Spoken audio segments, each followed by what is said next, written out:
விவசாய சின்னத்துக்கு பதிலா நாம் தமிழர் கட்சிக்கு என்ன சின்னம் கொடுக்க போறாங்க அப்படின்னு மக்கள் யோசிக்கிற இடத்துல இருக்காங்க. நாம் தமிழர் விவசாய சின்னம் கிடைச்சிருச்சுனாலும் பிரச்சனை இல்லை. ஒருவேளை நீங்க சொன்னது போல சின்னம் மாறினாலும் அவ்வளவு பெரிய அது தாக்கத்தை மக்கள்கிட்ட ஏற்படுத்தாது, எங்களுக்கு பணவீக்கத்தை ஏற்படுத்தாது நம்புறோம்.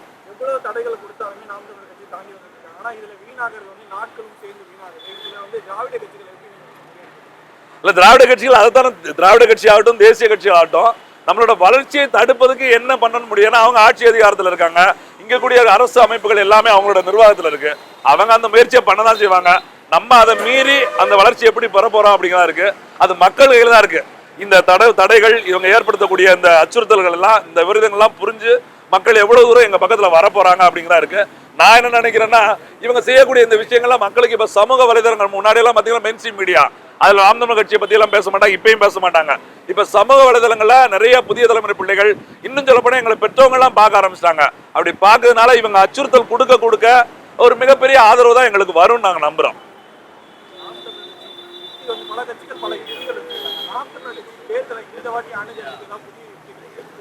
நாம் தமிழர் கட்சி இந்த பாராளுமன்ற தேர்தலில் எப்படி அணுக இருக்குன்னா, எங்களோட கொள்கை தான். நாங்க ஒவ்வொரு முறையும் எங்கள் கொள்கையில தான் முன்வைக்கிறோம். இந்த முறையும் அதே கொள்கைகளை முன்வைக்கிறோம். இந்த பாராளுமன்ற தேர்தலில் இதுவரைக்கும் 10 ஆண்டு காலம் காங்கிரஸ் கட்சியும் 10 ஆண்டு காலம் பாரதிய ஜனதா கட்சி 2 முறை ஆட்சியில் இருந்திருக்காங்க.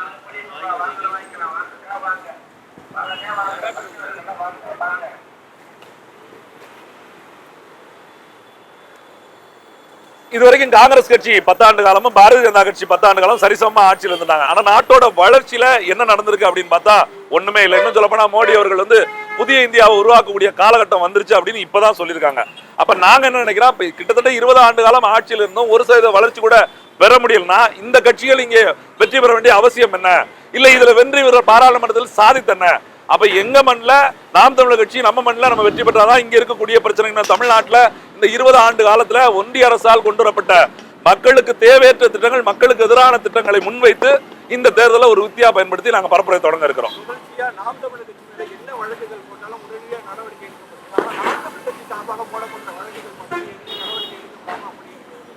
நாம் தமிழர் கட்சி ஆட்சியில் இல்ல, எதிர்கட்சிகள் ஆட்சியில் இருக்காங்க. அவங்க ஆட்சியில் இருக்கிறதுனால அவங்க போடுற வழக்கு உடனே எங்க மேல நடவடிக்கை பாயுது. நாங்க ஆட்சியில் இல்லாதனால நாங்க கொடுக்க வழக்கு மேல அவங்க நடவடிக்கை எடுக்க மாட்டாங்க. இல்ல, மக்கள் அரசியல் கட்சிகளுக்காக போய் போராட்டம் நடத்தினா உலகத்துல வரலாறே கிடையாது. அரசியல் கட்சிகள் தான் மக்களுக்காக போராட்டம். ஆனா மக்கள் பார்த்துக்கிட்டே இருப்பாங்க, இங்க நடக்குது நல்லதா கெட்டதா, யார் தப்பு செய்யறா யார் சரி செய்யறான்னு பார்த்துக்கிட்டே இருப்பாங்க. மக்கள் எப்ப அவங்களோட எண்ணங்களை பிரதிபலிப்பாங்கன்னா ஓட்டு தேர்தல்ல வாக்களிப்பதன் மூலமாக. நீங்க இப்ப சொன்னீங்க இல்லையா, நாங்க எங்க மேல வழக்கு பாயுது, நாங்க கொடுத்த வழக்கு பாய மாட்டேங்குன்னு. அதுக்கான தீர்வை இந்த பாராளுமன்ற தேர்தல 2024 வாக்கு செலுத்துவதன் மூலமாக மக்களோட எண்ணங்களை பிரதிபலிப்பாங்க நம்புறேன். மக்கள்கிட்ட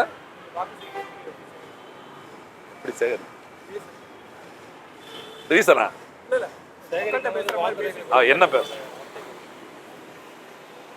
நாம் தமிழர் கட்சி கிட்டத்தட்ட 4வது தேர்தலை சந்திக்கிறோம். 4 தேர்தலாகவும் நாம் தமிழர் கட்சி தொடர்ச்சியா தனிச்சு நின்று, முதல் முறையா நாம் தமிழர் கட்சி தொடங்கப்பட்ட போது என்ன சொன்னமோ, தனிச்சு இந்த இந்திய தேசிய கட்சிகளோட திராவிட கட்சிகளோட கூட்டணி இல்லை அப்படின்னு சொன்னதை கரெக்டா கடைபிடித்து இந்த தேர்தல 40 தொகுதி, அதுவும் போன முறை சொன்னது போலவே 2019 நிப்பாட்டினது போல 20 பெண்கள் 20 ஆண்கள் என்று சரிசமா நிப்பாட்டுறோம்.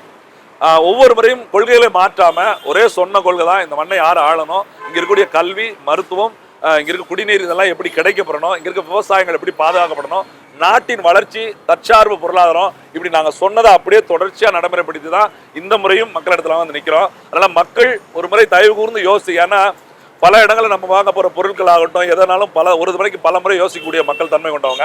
அப்ப தேர்தலை வாக்கு செலுத்தும் போதுமே ஒரு முறைக்கு 2 முறை யோசிச்சு இந்த மாற்றம் இங்க தேவையா இல்லையா அப்படிங்கிறத உணர்ந்து, இங்க அரசியல காசு இருக்க மட்டும் தான் ஜெயிக்க முடியுங்கிற நிலைமையை மாற்றணும்னு சொல்லி கிட்டத்தட்ட 30 லட்சம் பேர் ஏற்கனவே வாக்கு செலுத்திருக்காங்க.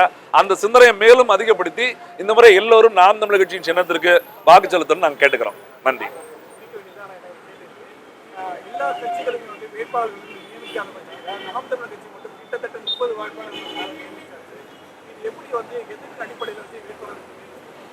ஏன் மற்ற கட்சிகள்லாம் தேர்தலை தொடங்குறதுக்கு முன்னாடியே நாம் தமிழர் கட்சி வேட்பாளரை தேர்ந்தெடுத்துட்டோம் அப்படின்னு பாத்தீங்கன்னா, மற்ற கட்சிகள் கூட்டணி கட்சிகளோட நிக்கிறாங்க.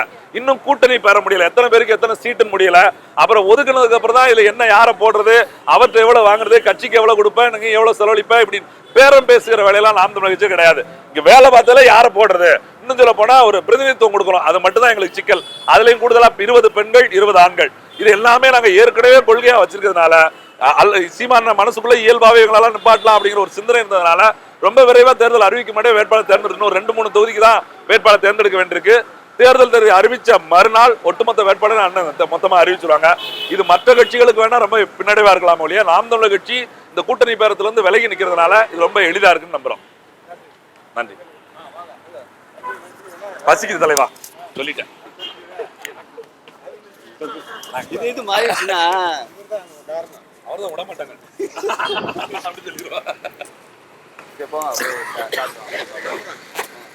ஆ